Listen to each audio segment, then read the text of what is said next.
বাসর ঘরে ঢুকেই তানভীর নতুন বউকে বলল, চলো এবার আমরা খেলাধুলা শুরু করি। তানভীরের বউ তরু স্বামীর কথা শুনে লজ্জায় লাল হয়ে গেল। বেচারি আর চোখ তুলতে পারে না। এ কি নির্লজ্জ মানুষের বাবা! কই বাসরটাতে এসে একটু দুষ্টু মিষ্টি কথা বলবে, রোমান্টিক কথা বলবে, তা না, শুরুতেই খেলাধুলার কথা।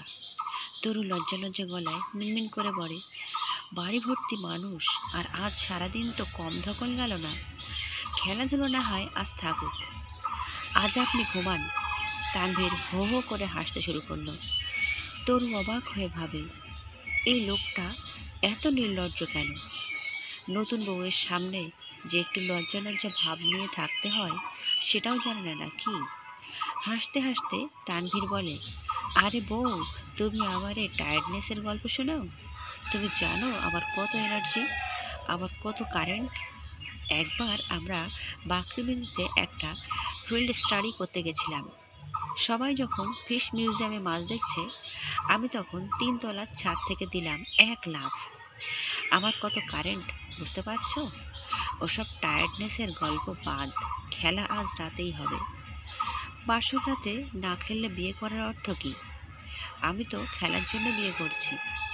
এবার তরু ভয় ভয় চোখে তানভীরের দিকে তাকায়। তানভীর তরুকে অভয় দেয়, আরে বউ, ভয় পেও না। প্রোটেকশন আমি আগেই রেডি করে রেখেছি। আজ প্রথম রাত, তোমার সাথে আমি সারা রাত টেস্ট ম্যাচ খেলবো না, অত কারেন্টও নাই আমার। 1 ঘন্টার একটা T20 ম্যাচই খেলবো। এসব কথা শুনে তরুর কান গরম হয়। কি ভয়ঙ্কর নির্লজ্জ মানুষের সাথে ওর বিয়ে হলো রে বাবা! আবার একটু একটু ভালোও লাগে। ওর বান্ধবী নীলার বিয়ের 2 মাস পরেও বর খেলাধুলার কথা মুখে আনে না। এটা নিয়ে নীলার সে কি টেনশন। সব ঠিকঠাক আছে তো, যাক, ওকে অন্তত এই টেনশন করতে হচ্ছে না। একেবারে আসল পুরুষের সাথে ওর বিয়ে হয়েছে। ইউনিভার্সিটি লাইফে তানভীর ছিল একেবারে খাঁটি চিরকুমার। তানভীরের ধ্যান এবং জ্ঞান দুটোই ছিল খেলা।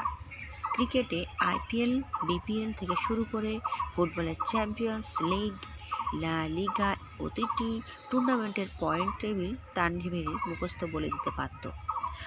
আমরা শেষমেশ পত্রিকায় খেলার পাতা পড়ায় বাদ দিয়েছিলাম। তানভীর ছিল আমাদের কাছে এক জীবন্ত স্পোর্টস ম্যাগাজিন। কবে কার খেলা, কটার সময়, কোন চ্যানেলে দেখাবে, এসবের জন্য আমাদের পেপার দেখতে হতো না। তানভীরকে জিজ্ঞাসা করলেই চলতো। সেই তানভীর গ্রাজুয়েশনের পর জেদ ধরল, এই জীবনেও বিয়ে করবে না। বিয়ের পর বউ আর ওকে রাত জেগে খেলা দেখতে দেবে না। এই ছিল তানভীরের যুক্তি। তানভীরের এই সিদ্ধান্ত শুনে ওর বড় বোন অজ্ঞান হয়ে পড়ে গেল। আঙ্কেল রাগ করে বাসা থেকে বের হয়ে গেলে আন্টি মাথা চাপড়ান আর বলেন, কে আমার এই নিষ্পাপ ছেলেটার মাথা খেলো? কে? তার এই একটাই ছেলে। এই ছেলে বিয়ে না করলে বংশের বাতি জ্বালাবে কে? শেষমেশ আমরা তানভীরকে বোঝাতে শুরু করি, আরে বেটা, বিয়ের পর রাত জেগে খেলা দেখবি কেন? বিয়ের পর তো রাত জেগে খেলবি। তানভীর লজ্জা পায়। ছেলেটা একেবারে ফার্স্ট ইয়ার থেকেই একটু লাজুক, এখনও তাই আছে।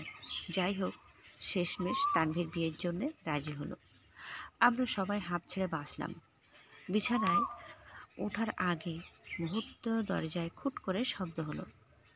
তানভীর ভয় পেয়ে বলল, দরজায় কে? ভূত নাকি? নীলা মিটিমিটি হাসে, বলে, আজ ঘুমান। বাড়ি ভর্তি লোকজন, দুষ্টু পোলাপান দরজাতেও কান পেতে রেখেছে।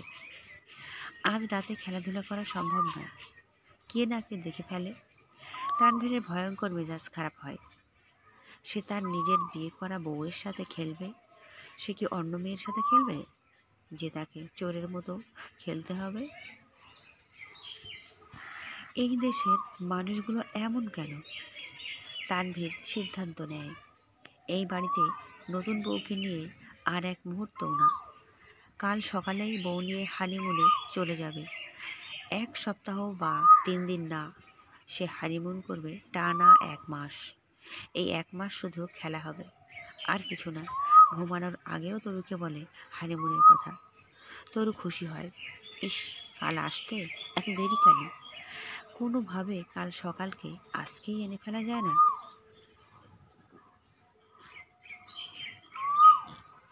হানিমুনে আসছে শুনে হোটেলের ম্যানেজার বলল, না ভাই, আপনারা এখানে থাকতে পারবেন না।